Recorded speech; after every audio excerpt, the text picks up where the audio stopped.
शाहिद खान और आप देख रहे हैं हिंदुस्तान टीवी टुडे। आज हम मौजूद है राजधानी लखनऊ के इको गार्डन पे। आप मेरे पीछे ये देख सकते हैं यूपी एसएससी के जेई के 2001 से 18 के अभ्यर्थी बैठे हुए हैं और आइए उनसे बातचीत करते हैं। इनका क्या मामला है? सर क्या नाम है और क्या कहना चाहेंगे? मयूर वर्मा नाम मेरा है। हमारी जो भर्ती है जेई 18 की भर्ती है और आयोग में जो अब तक की लंबित भर्तियां हैं वो सबसे पुरानी भर्ती अगर कही जाएगी तो हमारी लंबित भर्ती है। इसके बाद की वैकेंसियां उन पर कार्य हो रहा है, हमारी वैकेंसी को ही नजरअंदाज किया जा रहा है। और इसके ऐसा नहीं है हम भुक्तभोगी पहली बार ही है, इसके पहले भी हमारे एग्जाम अगर मैं करवाने लेकर के हमें काफी प्रोटेस्ट करना पड़ा। उसके बाद उसके रिजल्ट एक प्रारंभिक एक डीवी रिजल्ट के लिए हमने यहाँ पे 200 दिन काटे, सर्दी गर्मी बरसात सब हम लोगों ने यहाँ पे झेला है। आज संविधान दिवस है और हम संविधान सही तरीके से यहाँ बैठे हुए हैं और आज के ठीक एक वर्ष पहले 26 नवंबर 2022 को हम यहाँ पर बैठे हुए थे और आज पूरा एक वर्ष हो गया है, फिर 26 नवंबर 2023 आ गया है और 26 नवंबर 22 से लेकर के 13 जून 2023 तक मीडिया को कहा जाता है कि हम नवंबर में नियुक्ति दे देंगे जेई की। सर ये यहाँ पे प्रिंट नोट भी किया हुआ है। अब सर नवंबर में नियुक्ति देने का तो सर सवाल ही पैदा नहीं होता। नवंबर तो छोड़ो, ये इनकी इंटेंशन ही नहीं है कि इस साल रिजल्ट भी जारी कर दें। तो सर इस तरीके से ये प्रिंट मीडिया में या कहीं ले जाकर के बस 2 लेख छिपवा देते हैं कि हाँ बम्पर भर्ती महारोजगार पता नहीं क्या क्या है, इस तरीके से करके हजारों बार छपा चुके हैं। अब सर आप खुद देख लो, इसमें नवंबर में नियुक्ति का इन्होंने हवाला दिया है। अभी सर रिजल्ट नहीं आया है तो नियुक्ति कैसे मिल जाएगी सर? इसका तो सवाल ही पैदा नहीं होता है। पूरी तरीके से सिर्फ और सिर्फ प्रोपेगेंडा की सरकार है। और जो भर्ती आती है 10,000 उनको एडवर्टाइजमेंट के टाइम पे 10,000 काउंट कर लिया, फिर उनका रिजल्ट जारी उनका एग्जाम कराया, फिर उन 10,000 को काउंट कर लिया, फिर उनका जब एग्जाम के बाद में उनकी डीबी रिजल्ट जारी किया फिर उसको 10,000 काउंट कर लिया, मेरे 30,000 हो गए। उसके बाद में फिर उनका मेन रिजल्ट जारी कर लिया, फिर वो 10,000 हो गए। इस तरीके से जो 10,000 की एक भर्ती थी उनको उन्होंने 50,000 काउंट कर लिया। इसी तरीके से योगी जी ये बार बार बोलते हैं कि मैंने 5 लाख दे दिया 7 लाख दे दिया। सर 7 लाख की टोटल तो दूर की बात है, वो ये भर्तियां गिना दें कि 7 लाख आंकड़ों में उलझाते हैं। आंकड़ों में सर उलझाना यही चीज है सर, वही बता रहा वो सर ये बता दें कि 7 लाख किस किस भर्तियों में रोजगार दिया। 7 तो छोड़ दो, वो सर 70,000 शिक्षक को छोड़ के जो 69,000 की आई है उसके अलावा 70,000 कैलकुलेट नहीं करवा पाएंगे। तो जिनको जॉब दे रहे हैं क्लियर रिजल्ट उनका आउट करते हैं सर। रिजल्ट वो आउट करेंगे क्यों? जितना सर वो टाइमलाइन दिखाएंगे उसका एक एक फेस दिखाएंगे। फॉर एग्जांपल मैंने अभी बताया कि रिजल्ट आया 10,000 काउंट हो गया, रिजल्ट के बाद में डीबी कराई 10,000 काउंट हो गया, फाइनल रिजल्ट आएगा 10,000 फिर काउंट हो गया। अब ज्वाइनिंग के लिए बढ़िया सा खूब ड्रामा सा खड़ा करेंगे और उस पे कम से कम लोगों को बुलाएंगे, 10,000 वो काउंट हो जाएगा। इस तरीके से उनकी वो कैलकुलेशन बहुत जबरदस्त चल रही है। जैसी उनकी पॉकेट में जाने की कैलकुलेशन होती है वैसी भर्ती की कैलकुलेशन होती है कि हाँ ठीक है इनको मल्टीप्लाई करते रहो, और वो 10,000 भर्तियां जाकर के वो 1 लाख में तब्दील हो जाती हैं और आकर जाकर के भाषण दे देते हैं कि मैंने 1 लाख रोजगार दिया। सर आपने भी एक ट्वीट आया था योगी आदित्यनाथ जी की तरफ से कि लेखपाल की भर्ती जो उस टाइम पे ये शायद प्रोसेसिंग में थी, उसी टाइम पे किसी का वाइट ले ली थी कि लेखपाल की भर्ती पूर्ण हो गई है और मैं पूरी तरीके से निष्पक्षता पूर्ण वो हुई है, उसकी एक वाइट ली थी किसी लेखपाल की।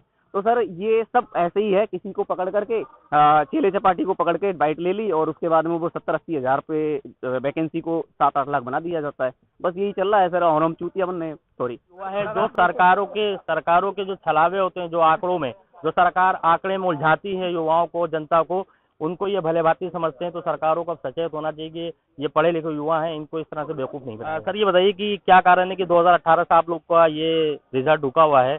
क्या लगता है सरकार की नियत में है आप लोग को नौकरी देना कि नहीं? सर लग तो नहीं रहा है देना नौकरी, इनको ये नौकरी देना चाहते हैं क्योंकि 18 की वैकेंसी है, 22 में पेपर हुआ है, 1.5 साल से ऊपर हो गया हम लोग बैठे और अभी भी रिजल्ट की कोई उम्मीद लग नहीं रही है 2-3 महीने 4 महीने तक। तो हम लोगों ने वहाँ बात की तो उन्होंने यही बोला कि अभी आपका रिजल्ट नहीं आ रहा, अभी उस पर कोई काम ही नहीं हो रहा है। किससे आप लोग की बात हुई विभाग? सर जब जाते हैं वहाँ पे सचिव मिलते हैं, सचिव सर मिलते हैं, उनसे बात होती है, उन्होंने बोला कि अभी रिजल्ट की कोई उम्मीद नहीं है, अभी आप 2-3 महीने कोई उम्मीद मत करिए क्योंकि पहले लेखपाल का देंगे फिर आपका देंगे। तो सर अभी जब 2 महीने रिजल्ट ही नहीं आएगा उसके बाद फिर डिपार्टमेंट फाइल जाती हैं, वहाँ पे फिर वेरिफिकेशन होता है, वो बहुत लंबा प्रोसेस है। जब अभी ये कर ही नहीं रहे हैं तो फिर कैसे दे देंगे भर्ती? अच्छा आप लोग को क्या लगता है इतना लंबा मामला टलता है तो एज फैक्टर भी आती है, कहीं ना कहीं बात हो जाती है, तो उसको लेके मन में भी आप लोग एक भय रहता होगा? अरे बिल्कुल रहता है। जब हम लोगों ने फॉर्म भरा था तो कोई 18 साल का था, कोई 20 साल का था, और आज उनकी एज किसी की 26 हो गई है, कोई तो ओवर एज हो गया है। जिसने 28 साल की उम्र में डाली थी फॉर्म वो आज 34 साल का हो गया और उसका परिणाम अभी तक लंबित है। और आयोग की मंशा भी नहीं दिख रही है क्योंकि सचिव जी ने सीधा सीधा बोला है कि हमें शासन की तरफ से निर्देश है कि हमको लेखपाल का रिजल्ट जारी करना है, तो हम पहले लेखपाल का रिजल्ट जारी करेंगे क्योंकि वो संख्या में अधिक है और उनको चुनाव में उसका लाभ लेना। संख्या से क्या मतलब, कोई अभ्यर्थी कोई एग्जाम क्वालिफाई करता तो उसका रिजल्ट देना चाहिए, उससे दूसरे एग्जाम से क्या मतलब है? नहीं, इसमें राजनीतिक अपना फायदा भी लोग देखते हैं ना, उसको गिनवाना रहता है। इस वजह से आयोग पे भाई जिसका विज्ञापन जब आया है क्रोनोलॉजी से उसका आप रिजल्ट दीजिए, जिसका पहले आया आप उसको पहले दीजिए। लेकिन यहाँ पे जैसे लेखपाल की आई है 2022 में, उनके परिणाम पे काम हो रहा है, जबकि रिजल्ट का अभी उनका डॉक्यूमेंट वेरिफिकेशन चल रहा है और हमारा डॉक्यूमेंट वेरिफिकेशन सितंबर में समाप्त हो गया है, अभी तक उस पर कोई काम नहीं हो रहा है। पीछे आपने देखा होगा एएसओ वाले भी बैठे हैं, उनका 2019 का है, उनका भी नहीं हो रहा है। तो मेन तो हमें लग रहा है इनकी मंशा ही नहीं है ना जॉब देने की, या ये टालना चाह रहे हैं, चुनाव के करीब ले जा रहे हैं, या जो भी हो, बस हमें तो अपना रिजल्ट चाहिए, हम इसीलिए बैठे हुए हैं यहाँ पे। क्या लगता है आप लोग को, जिस प्रदेश में अभी इलेक्शन हो रहा है वहाँ पर सरकार बड़े बड़े वादे करती है, रोजगार दिखती है, लेकिन यहाँ यूपी में जो आप लोग 2018 के हैं, 2019 के हैं, बैठे हुए आप लोग की कोई सुनवाई नहीं हो रही, इनकी करनी और कथनी में फर्क है? सर बहुत बड़ा फर्क है। हम लोग की वैकेंसी 2018 में आई थी, 18 से 23 आ गया, यानी कि मतलब हमारे जो मुख्यमंत्री है इनका दूसरा कार्यकाल है, एंडिंग है, और हमारे जो प्रधानमंत्री इनका तीसरा कार्यकाल शुरू होने वाला है। यानी तब से लेकर हम तब भी बेरोजगार थे पहले कार्यकाल में, और तीसरे कार्यकाल में बेरोजगार हैं अभी तक। यानी कि प्रधानमंत्री तीसरा कार्यकाल शुरू होने वाला है, लेकिन हम लोग बेरोजगार तब भी थे अब भी थे। वो तो कहते हैं युवाओं को आत्मनिर्भर बनना चाहिए, 2 करोड़ रोजगार देंगे, लेकिन धरातल पर तो कुछ नहीं दिख रहा था। सर वो आत्मनिर्भर बनने वाली बात, अब वो इनकी पार्टी के तो लोग हैं पकौड़ा तलने में या चाय बेचने में, क्या दिक्कत? हाँ, तो बिल्कुल दिक्कत तो नहीं है, लेकिन आप फिर इंजीनियरिंग कॉलेज वगैरह सब बंद कर दें। आपको बिल्डिंग की जरूरत नहीं है, आप भाई विधानसभा बनवाएंगे, नया राष्ट्रपति भवन बनवाएंगे, तो उसमें इंजीनियर चाहिए ना आपको। तो क्या वो पकौड़ा तल के बनाएगा क्या बिल्डिंग? जाहिर सी बात है, हम पढ़ेंगे, इंजीनियरिंग किए हैं, हमको जॉब में जाएंगे तो हमें देश की सेवा करने का मौका मिलेगा। इसमें इंफ्रास्ट्रक्चर बनेगा तो जब इंजीनियर बनेंगे लड़के, डॉक्टर्स बनेंगे, तभी देश तरक्की करेगा। लेकिन जो मौजूदा सरकार है या जो राजनीतिक पार्टियां हैं, वो इन बातों से वक्त एग्जाम जब इलेक्शन होता है तब बातें करती हैं, इलेक्शन के बाद सब दूर रहते हैं। हाँ, बिल्कुल दूर रहता है, तभी तो मैं कह रहा हूँ ना कि जो जैसा आपने बताया कि गवर्नमेंट कह रही है पकौड़ा तले, भाई पकौड़ा तलने तो जाहिर सी बात है, हम तैयार हैं उसके लिए भी। फिर आप बिल्डिंग वगैरह अपने संसद भवन वगैरह सब बनवाना बंद कर दीजिए, रोड बनवाने बंद कर दीजिए। और अभी आप पहले कुछ दिन पहले नमामि गंगे में कुछ इन्होंने नियुक्ति की थी, उसमें एक सिक्योरिटी गार्ड हायर करने वाली उस इंजीनियर की क्या क्वालिटी रही होगी, या उनकी क्या योग्यता रही होगी, किस बेस पे उस एक सिक्योरिटी गार्ड हायर करने वाली कंपनी ने इंजीनियर हायर किए होंगे, उन्होंने क्या उसका इंटरव्यू लिया होगा, क्या उसकी एलिजिबिलिटी चेक की होगी। तो भाई अगर आपको नहीं चाहिए इंजीनियर, गवर्नमेंट जॉब नहीं देना है, पकौड़ा ही तलवाना है, तो आप सबसे पहले कॉलेज बंद करिए, फिर वहाँ के टीचर्स को निकाल दीजिए, बंद करा देते हैं हम।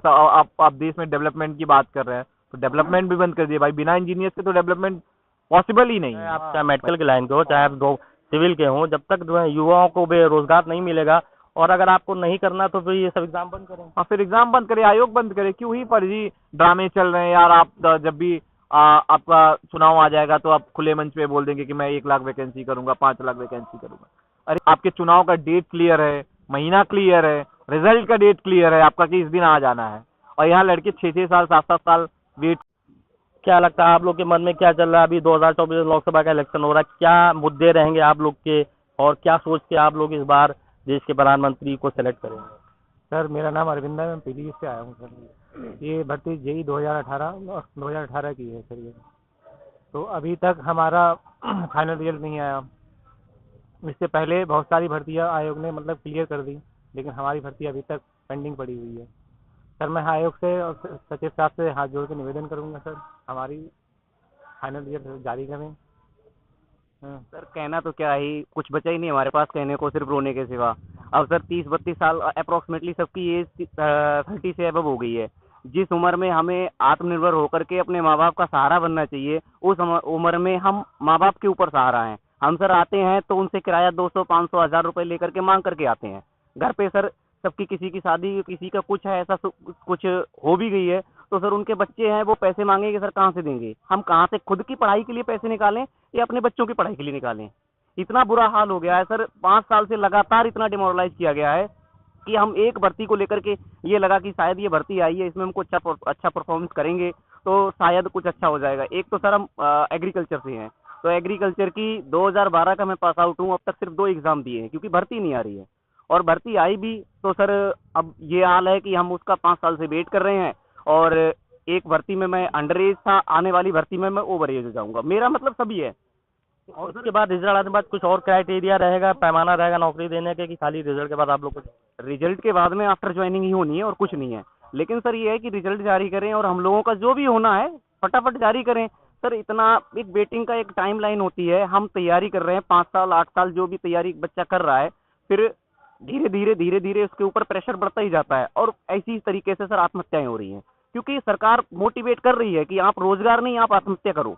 इनका मिशन रोजगार तो ये नाम का है, बस मिशन बेरोजगार, और उसके बाद में सारे के सारे फ्लैट हो जाएंगे। क्योंकि सर उस एज में आकर के एवं 30 आकर के ना तो वो कोई बिजनेस कर सकते हैं, ना वो कहीं प्राइवेट जॉब में जा सकते हैं, क्योंकि वहां पे फ्रेशर मांगते हैं और हम इतने एज हो गए इतनी है, तो हम उस कंडीशन में आ गए हैं, ना प्राइवेट नौकरी सरकारी हमें देनी नहीं है और प्राइवेट हमें मिलनी नहीं है, और खुद का धंधा हम उस उम्र में सर क्या करेंगे जिस उम्र में हम जाकर के अधेड़ होने वाले हैं। तो आपने देखा कि इन अभ्यर्थियों में कितनी निराशा थी। बहुत से अभ्यर्थी बैठे हैं, उनको अपने भविष्य की चिंता है और होनी भी चाहिए।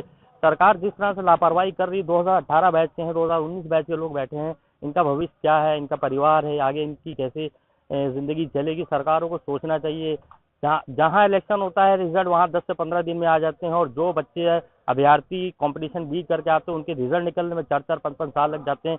ये बहुत शर्म की बात है। अगर देश का युवा इस तरह बेरोजगार रहेगा, देश कैसे तरक्की करेगा, सरकारों को सोचना चाहिए। लखनऊ से कैमरा पर्सन सलीम के साथ मोहम्मद शाहिद खान, आप देखते हैं हिंदुस्तान टीवी।